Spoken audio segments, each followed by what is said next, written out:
Olá pessoal, hoje nós vamos falar da unidade de aprendizagem 5. Nós vamos tratar o tema de importação. Né? Então a importação ela pode ser definida de uma forma muito clara. Qualquer aquisição de bem ou serviço que eu faça em outro país e traga para o meu país é um processo de importação. Né? É a atividade de compra de produtos, bens ou serviços vindo do exterior para outros países. Então sai de um país, cruza a fronteira, vai para outro país.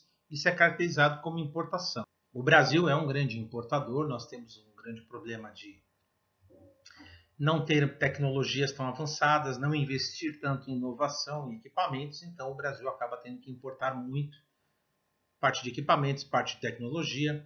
Outra coisa que nós importamos muito hoje é vestuário, principalmente vestuário de esportes, que é feito na Ásia, né? Tudo isso é feito lá. Então o Brasil importa muito. Os smartphones que vocês utilizam, eles importam as peças, ou eles importam prontos, 100% prontos, ou eles importam os componentes para montagem, por exemplo, em Manaus, que tem algum benefício da Zona Franca, ou qualquer outro lugar que eles queiram montar. Então a prática da importação ela é antiga, né? Falei isso para vocês lá nas primeiras aulas, que sempre houve essa troca, que as culturas foram influenciadas, né, pelo comércio internacional, de forma geral, e a importação também tem muita parte nisso, porque nós trazemos toda uma questão de não só adquirir bens e serviços, mas também você acaba trazendo toda uma cultura a partir do momento que você consome qualquer bem de outro país. Então a importação sempre existiu, sempre vai existir na cultura da sociedade.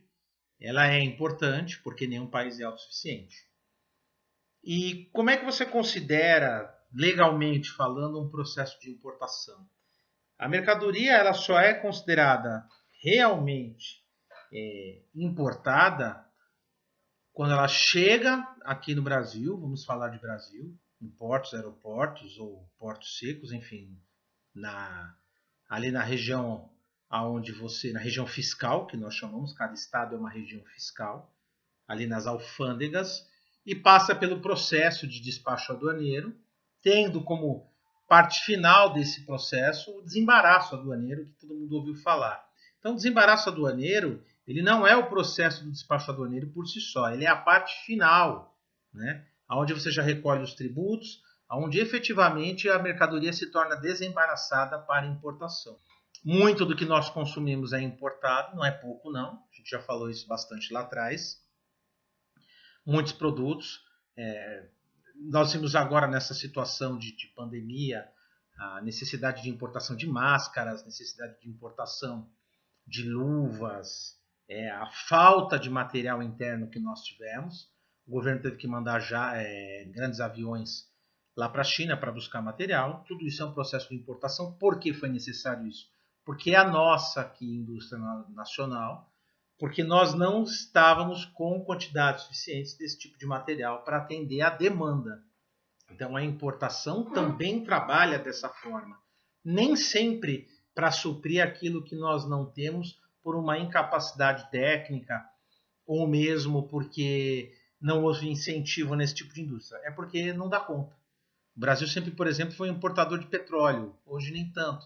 Mas o Brasil importou muito petróleo para poder refinar, para poder fazer combustível, porque ele não era, mesmo com a Petrobras, autossuficiente para produzir todo o combustível que era consumido. Então a importação é uma prática que todo país faz, ela é necessária, mesmo os países mais fechados do mundo têm que fazer uma prática de importação, não tem jeito. Porque eles precisam de alguma coisa que eles não têm e, consequentemente, outro país vai ter. Quando a gente fala nesse processo de importação, nós falamos 3 fases. O processo de importação envolve 3 fases no Brasil. A fase administrativa, a fase fiscal e a fase cambial. O que é a fase administrativa? É a fase de autorização para importação aplicada segundo a operação ou a mercadoria. O que isso quer dizer? Que de 100% dos produtos que o Brasil importa, algo em torno de 25% não é automático. Não é assim, eu chego para fulano lá fora e falo, embarca aí, meu velho, que é só embarcar, chega aqui no porto aeroporto, que é na região fiscal, pode ser São Paulo, pode ser Rio, cada uma região fiscal, ou transferir para um porto seco. Vamos liberar essa mercadoria, está tudo certo. Não. Algumas mercadorias eu preciso de uma licença prévia ao embarque, de alguns órgãos. Nós já falamos dos órgãos do governo lá atrás, falamos de licenças de importação, que o Siscomex faz isso. Então, por exemplo, se eu for trazer um produto químico, dependendo do produto químico que eu trago, eu preciso de uma licença do Ministério do Exército.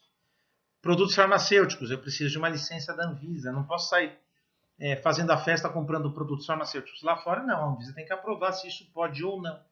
Então, essa é a primeira fase, é a fase administrativa, tá claro? Segunda fase é a cambial, é a fase de pagamento ao exportador, na qual a moeda estrangeira é transferida para o exterior. Se eu comprei de alguém, eu tenho que pagar. É óbvio, né? Se eu comprei de um exportador lá fora, se eu comprei de uma empresa lá fora, um equipamento, a gente falou muito de equipamento, eu dei muito exemplo de equipamentos, que é mais fácil, né? Ele é mais concreto, dá para visualizar melhor, eu tenho que pagar esse equipamento. Então eu tenho que mandar um dinheiro para fora, eu tenho que comprar a moeda estrangeira, pode ser dólar, pode ser euro, que geralmente são as grandes moedas trabalhadas no comércio internacional. Tem a Libra também, mas a Libra não é tão comum, é mais o dólar e o euro. E eu tenho que comprar aqui de um banco, né? Pago em reais, converto, me debitam na conta em reais, eu, empresa, converte em moeda estrangeira e manda para fora. Essa é a fase cambial, isso é controlado pelo Banco do Brasil, pelo Banco Central do Brasil, dentro do Siscomex, e lá na frente a Receita Federal vai cruzar esses dados. Lembra que eu falei isso em sala de aula? Há um cruzamento de dados. O Siscomex hoje consegue conversar com todos os órgãos e faz esse cruzamento de dados. Já há alguns anos ele faz isso. Foi a grande sacada da Receita Federal lá nos anos 90, criar o Siscomex. Terceira a fase importante é a fase fiscal. A fase fiscal é a fase de desembaraço alfandegário, né, que corresponde ao despacho aduaneiro, onde eu vou recolher os tributos, onde eu vou apresentar documentos, onde eu vou mostrar para o fiscal que realmente o que eu estou importando é aquilo mesmo que eu estou importando, e a minha mercadoria vai ser liberada. Então esse é o tripé aí do processo de importação, que é a fase administrativa, cambial e fiscal. Isso é muito importante. Dei alguns dados aqui para vocês no texto, né? O Brasil em 2019, eu tenho os dados lá de janeiro de 2019, precisaria pegar agora novos dados, importou 14 bilhões de dólares. E de 2017 a 2018 foram importações de um valor total de 152 bilhões. Isso demonstra que o Brasil importa muito, né? Muita matéria-prima, muito equipamento, muita tecnologia, muito produto acabado da China para vender em lojinha de varejo, para vender nas lojinhas da Lapa. Então, muita coisa. A China, ela é uma dos principais aí fornecedores do Brasil de tudo quanto é coisa. Compra muito do Brasil também, mas é o principal fornecedor. Inclusive daquilo que não precisaria muito ser importado. Panela, tampinha, pente, essas coisas não precisaria. Mas se compra muito da China, né? Isso é bem claro quando você pega as estatísticas de importação. Então o Brasil ele importa muito dos Estados Unidos, ele importa muito da China, importa muito equipamento da Europa, Alemanha, Itália. Argentina a gente importa bastante também, até a Nigéria também vende bastante para o Brasil. Então o Brasil é um parceiro comercial de muitos países, faz esse trabalho muito forte. E temos algumas modalidades de importação, né?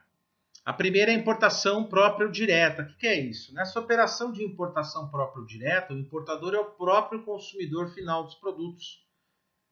Eu compro, eu cuido dos processos, do embarque, da liberação na alfândega, eu que negocio, eu faço tudo. Nacionalizo, boto para dentro da minha fábrica e vou consumir esse produto. Também pode ser no caso de comprar para revender. Eu não vou utilizar o produto em processo produtivo, mas eu vou comprar para revender. Então eu também faço isso. Eu cuido de todo o processo de importação, geralmente eu tenho uma área para isso. Terceirizo aquilo que eu posso terceirizar para os operadores logísticos e prestadores de serviços diversos, mas eu cuido do meu processo. Eu sou responsável por ele. E eu faço toda essa cadeia, desde a negociação até a entrada da mercadoria dentro da minha fábrica. Ou do meu galpão, se for varejo. Outra é a importação por conta e ordem de terceiros. Nessa modalidade, a importação é um serviço prestado por uma empresa terceira, ou seja, eu contrato alguém para fazer esse processo de importação para a minha empresa. Ela vai realizar todo o processo de liberação aduaneira, ela vai cuidar de toda a parte do embarque lá fora, do contato com o fornecedor. Geralmente empresas assim nós chamamos de tradings, são as trading companies, né? Elas fazem todo esse trabalho, ela já sabe mais ou menos qual é o mercado do produto que você precisa. Você paga, né? Você vai pagar comprar dela muitas vezes, ou no caso vai fazer essa parte de ela traz em conta em ordem e você paga o serviço dela e ela faz todo esse trabalho para você, você não tem dor de cabeça. E essa trading, ela se preocupa com esse processo de importação, ela faz toda essa análise administrativa, pode, não pode, ela faz essa parte tributária, de cuidar dos impostos, qual é a tributação correta, quanto eu tenho que pagar, eu tenho alguma suspensão, eu tenho alguma isenção, eu tenho alguma redução de impostos, tem algum benefício do governo para que eu possa utilizar, ela faz todo esse trabalho de inteligência em importação. Ela cuida da logística internacional, ela vai providenciar todos os documentos necessários, ou seja, você não faz nada, se contratou, vai fazer tudo. Ela vai cuidar da liberação alfandegária junto ao despachante, isso é importante. Ela entrega a mercadoria no local indicado, no caso pela contratante, supondo que seja eu. Ela pode me entregar a mercadoria no meu galpão, eu falo, entrega direto no galpão da sala de logística, porque eles já vão revender isso para mim. Então, ela faz esse trabalho que é muito interessante. Eu vou reassinar um contrato com essa empresa, com essa trading, ela vai fazer esse trabalho. Ela é uma prestadora de serviços, literalmente. Então, ela faz todo esse trabalho sem problema algum, desde a cadeia lá fora de negociar com o cara até botar o produto dentro do meu galpão, da minha fábrica, ou local que eu designar aqui no Brasil. Outra modalidade é a importação por encomenda. Então, nesse formato, o importador também atua como um intermediário no processo de importação. Só que ele realiza recursos próprios para realizar. Então, diferente da importação por conta em ordem, a importação por encomenda utiliza os bens próprios para a realização da operação e não da contratante. Na importação de conta em ordem, eu pago os serviços, mas toda a cadeia do processo, impostos, eu vou pagar como contratante. A empresa ela faz o trabalho para mim. Agora, quando chega na hora de pagar impostos, recolher tributos, é o meu dinheiro que vai, porque eu estou importando. Só que eu terceirizei toda a atividade para ela. Então, importação por conta em ordem é isso, de terceiros. Ele está fazendo, essa empresa faz o trabalho de importação, mas é para terceiros. Isso já está declarado para o governo, é para terceiros, é por conta e ordem. Né? Eu faço esse trabalho, mas isso é para terceiros. Então, esse terceiro que vai cuidar dessa parte dos impostos, ele que vai tirar e desembolsar o dinheiro. Já na importação por encomenda, não. Vocês me encomendam alguma coisa, eu utilizo meus próprios recursos, eu compro lá fora e trago e revendo para vocês. Né? E eu recolho os tributos de importação, eu cuido de todo o processo. O processo fica por minha conta. Então eu fico mais como intermediário nessa importação que a gente chama por encomenda. Vocês me encomendam, eu compro, pago tudo, resolvo o BO tudo e tá aqui, me paga. Põe o custo final, converto em reais, joga o dinheiro na mão do PAP aqui, tá tudo certo. Então a importação por encomenda, para quem não sabe importar e não quer se meter com isso, é a melhor forma, porque eu encomendo isso com o importador mesmo, aquele cara que manja do processo. É uma importação, é uma modalidade, né? Para quem não sabe nada ou para quem não quer ter esse trabalho, fica até mais fácil. E a última é a importação por courier, pessoal. O que é importação por courier? É você utilizar aquelas importações pequenas por DHL, TNT, FedEx. É um envio expresso de mercadoria sendo utilizado principalmente para o envio internacional de documentos, amostras, para coisa pequena. O Brasil ainda não tem uma legislação que regule de forma muito clara e eficiente essas importações por courier. Então o tempo é menor, são amostrinhas pequenas, são muito mais fáceis para você trazer. Então, essa aqui é a primeira parte do trabalho que se faz na importação de courier. Eu mando lá fora, trago isso daí, isso fica muito claro, muito fácil, resolve o problema. Coisinhas pequenas, peças pequenas. E no próximo vídeo nós vamos falar de balança comercial ou balança de pagamentos.